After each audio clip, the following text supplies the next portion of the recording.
Hello, Moss Park Elementary students. My name is Miss Andrea, and I'm from Roger Williams Park Zoo in Providence, Rhode Island.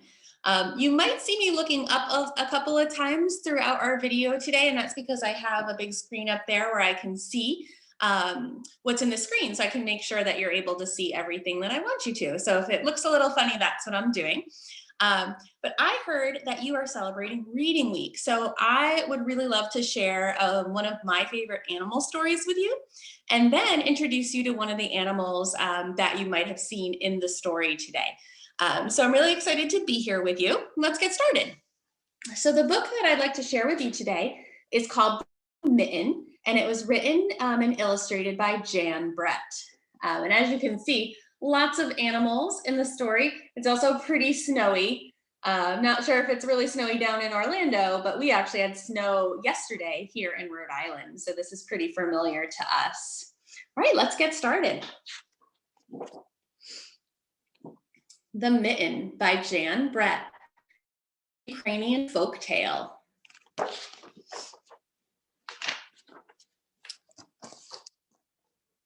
Once there was a boy named Nicky who wanted his new mittens made from wool as white as snow.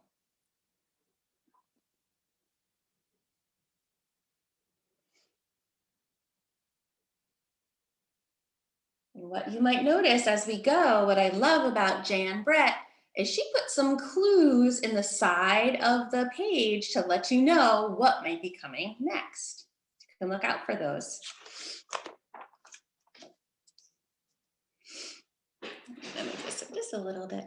At first, his grandmother Baba did not want to knit white mittens. If you drop one in the snow, she warned, you'll never find it. But Nicky wanted snow white mittens, and finally, Baba made them.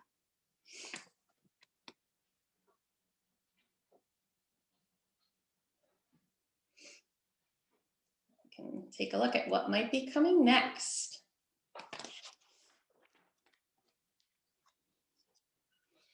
After she finished, she said, when you come home, first I will look to see if you are safe and sound, but then I will look to see if you still have your snow white mittens. So off Nicky went, and it wasn't long until one of his new mittens dropped in the snow and was left behind. You can see it's very hard to tell. It's almost camouflaging or blending in.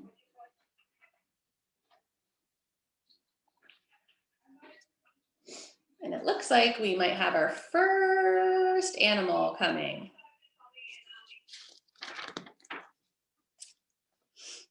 A mole, tired from tunneling along, discovering the mitten and burrowed inside. It was cozy and warm and just the right size. So he decided to stay.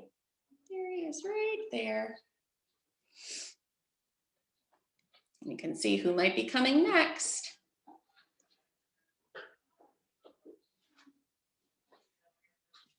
I wonder if Nicky's realized he lost his glove yet. A snowshoe rabbit came hopping by. He stopped for a moment to admire his winter coat. It was then that he saw the mitten, and he wiggled in feet first. The mole didn't think there was room for both of them, but when he saw the rabbit's big kickers, he moved over.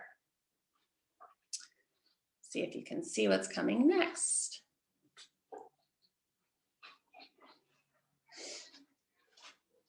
I wonder how many animals can actually fit in this mitten. Next, a hedgehog came snuffling along. Having spent the day looking under wet leaves for things to eat, he decided to move into the mitten and warm himself.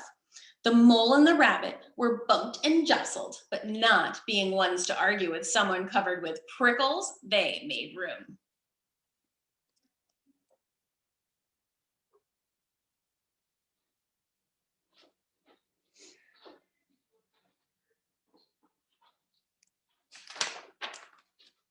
As soon as the hedgehog disappeared into the mitten, a big owl, attracted by the commotion, swooped down. When he decided to move in also, the mole, the rabbit, and the hedgehog grumbled. But when they saw the owl's glinty talons, They quickly let him in. Another one hiding right there. I wouldn't want to mess around with an owl's talons either.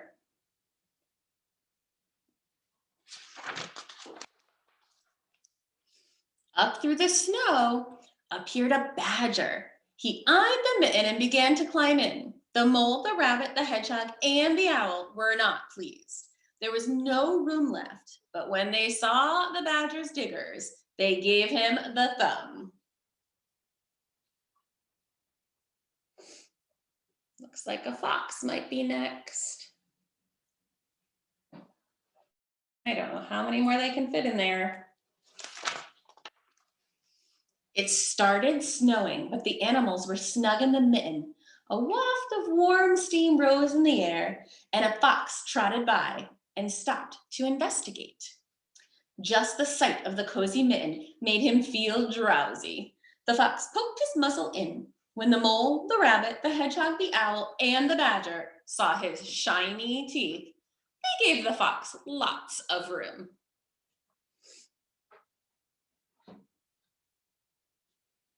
That mitten's awful stretchy. A great bear lumbered by. He spied the mitten all plumped up.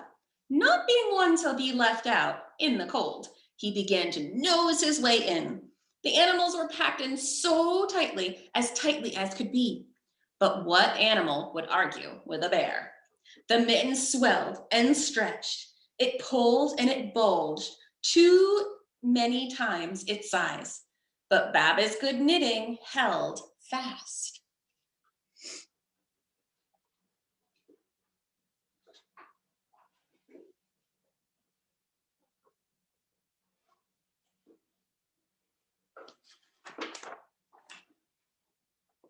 Along came a meadow mouse, no bigger than an acorn. She wriggled into the one space left and made herself comfortable on top of the great bear's nose. Oh, it looked like Nicky might finally be realizing he's missing a mitten. You can see the mouse right down there, right on the nose.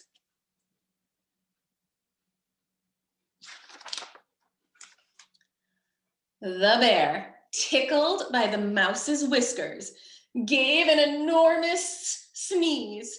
Achoo! The force of the sneeze shot the mitten up into the sky and scattered the animals in all directions.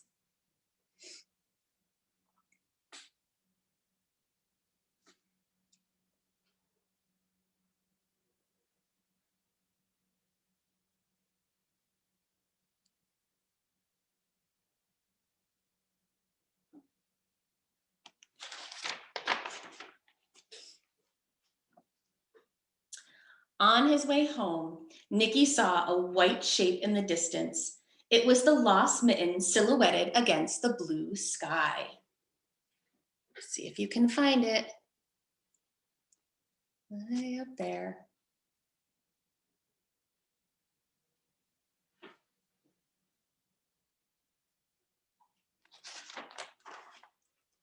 As he ran to catch his snow white mitten, he saw Baba's face in the window.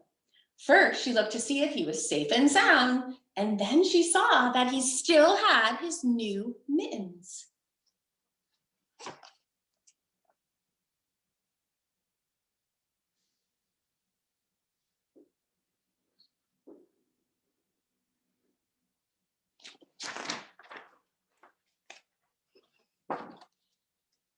And you can see at the very end, she notices there's something different. I'm sure she's wondering how that happened. And that is the end. I hope you enjoyed the story, The Mitten. And now I'd like to introduce you to an animal from the story that kind of wiggled his way or her way into the mitten. So today I'm going to introduce you to an East African hedgehog. And if you remember from the story, hedgehogs are pretty prickly. So I brought some gloves that I'm going to wear. And these gloves are just garden gloves, and they help to protect my hands when I pick her up. The hedgehog we're going to meet today, her name is Ginny. And if there are any Harry Potter fans out there, she's named after Ginny in Harry Potter. I'm just going to show you also, I brought her some treats. Hedgehogs are insectivores, which means they get most of their energy by eating bugs. And her favorite are mealworms. And they're kind of like caterpillars of beetles. So I'm just going to walk off the camera for just a second so I can go get her.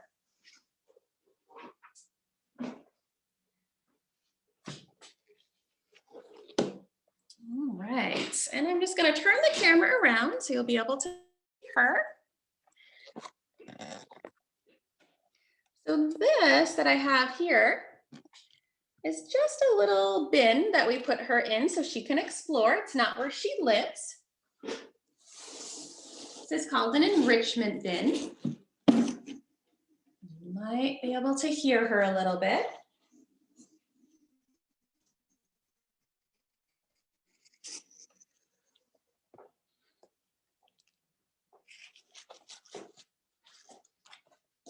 So hedgehogs tend to be a little bit shy.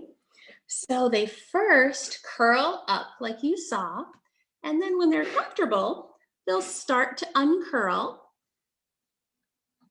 and start sniffing around. There we go. There's Ginny's nose. Ginny is one of our most curious hedgehogs here at the zoo.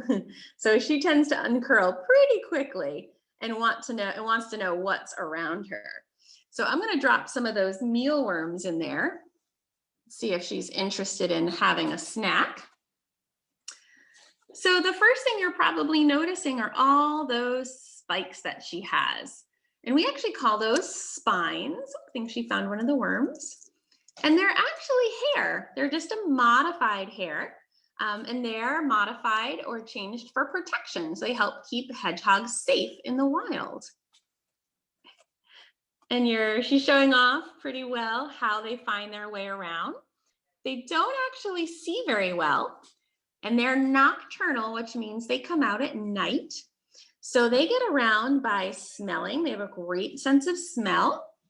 And they also, it's hard to see because they're protected by those spines, but she has some big ears too, where she can listen. She might be listening for predators, or she might be listening for bugs underground for her to find for her breakfast or dinner. So while you're watching her today, you can start to think a little bit like a scientist would. And scientists are really good at making observations and noticing things. We can make observations with any of our senses. And then you can start to make some inferences. And that's when we think about our observations and think about what those might tell us about what we're observing. So what do you notice about her? What might that tell you about her? Maybe you even have some questions about her too that you can do some research on later. So the hedgehog in the story, Hedgie, that hedgehog seemed to like it where it's pretty cold. But East African hedgehogs, just like their name suggests, they live in Africa. And where they live in Africa, it is warm pretty much all year round. So this kind of hedgehog would probably not enjoy that snowy forest that we saw in the story. She's showing off again her sense of smell, but you also might have seen all that white fur on her belly. That is soft, and that's another reason they have to curl up. They want to protect that soft belly from predators. And they also, that fur is not very thick, so it wouldn't really keep them warm in the snow like in the story. But in Africa, they live on the savanna, just like elephants and giraffes. So the grassland, it's pretty dry there. So their color actually helps them blend in because the long grass is really kind of tan and brown. So this color helps them to camouflage.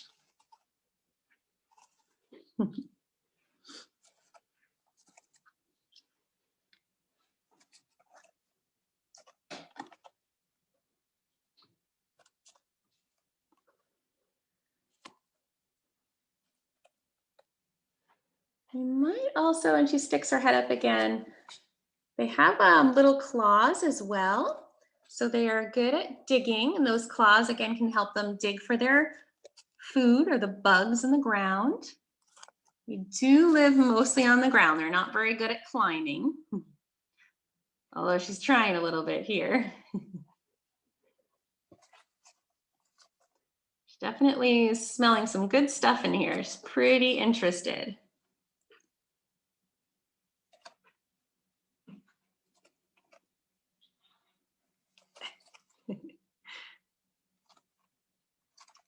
So again, you can take some time to just observe her.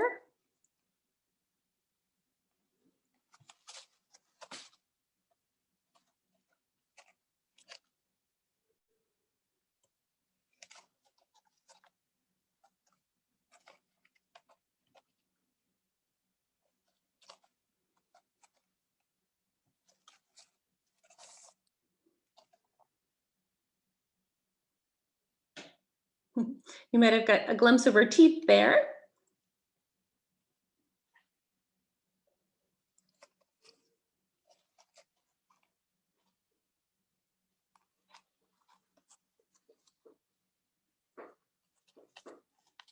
Great, well, Ginny continues to explore. I want to thank you so much for joining me today for Reading Week. I hope you enjoyed the story, The Mitten, and enjoyed meeting my friend Ginny the Hedgehog today. And I hope that you enjoy the rest of your reading week. Keep reading, keep sharing stories, and keep learning. And we also hope that you stay safe and healthy, and maybe we will see you again soon. Bye, everybody.